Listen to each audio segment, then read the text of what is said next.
Site Shift 30 days. And if you're just jumping in, Site Shift is a way of ordering your internal world to run your external world. And I'm telling stories about how it's helping me for a day for 30 days. So today, Monday, I don't know about you, but if you're ambitious, you got a to-do list longer than you probably should. And maybe it's creating some anxiety.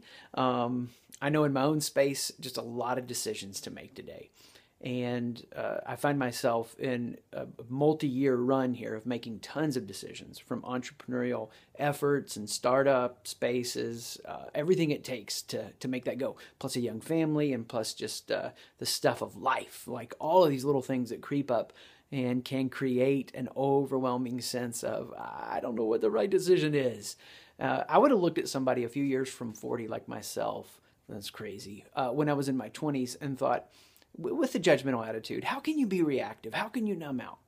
Now I get it. It's easy to be reactive.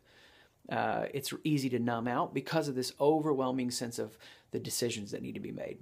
And I do it sometimes. I mess up. But what calls me back to proactive decision making and gets me really clear in my decision making are two rails that I want to give you that just help me. They're helping me today, and I think they could help you.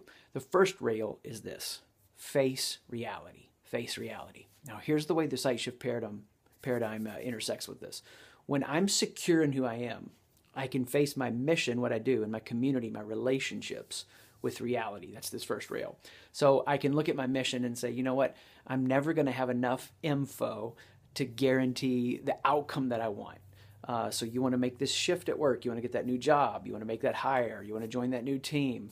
Whatever it is, you're never guaranteed of this is the outcome that we'll have. There are external factors that you can't control. And when you're secure in your identity, you can be much more honest about these. You can look at things objectively. If you're insecure, you get wrapped up, right? And then you look for just one fact to justify what you already feel.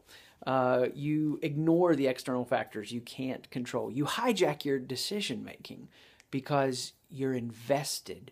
And if this thing doesn't happen in my mission like I want it to, I'm not going to be who I want to be. And so we think deep about our motives and our decision making, and this keeps us from being panicked.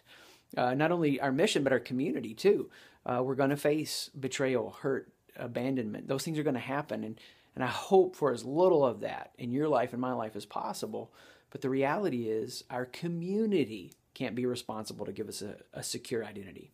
And so if we approach mission or community with an insecure identity, we're going to jack up our decisions because we're looking for affirmation and validation.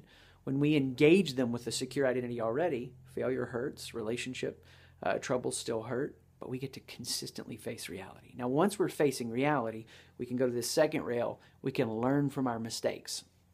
And that sounds trite, but I'm telling you, most people can't learn from their mistakes because of the first one.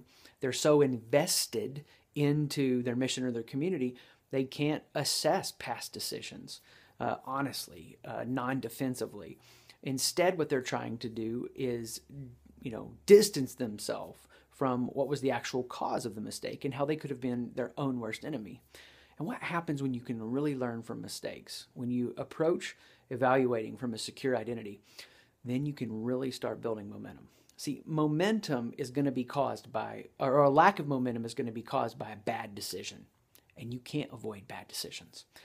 However, if you can learn to eliminate mistakes in high-stress situations and learn to even use them to propel you forward, right, then you're going to be learning from your mistakes and gaining momentum.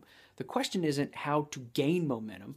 The question is really, how do you unblock momentum? Well, if you can learn from your mistakes, eliminate what you do that's a default mode for you in a high-stress situation, use it for propulsion, then you're nurturing momentum and you're building it and growing it. So for me today, proactive decision-making, face reality. When I've got a secure identity, I can really face reality. And when I've got a secure identity, I can really learn from my mistakes because I'm not invested in defending myself. And I can learn and build and grow. So a little longer today, tons more I could say about this, but at least this will get you thinking about proactive decision making. And may we do that today. Peace.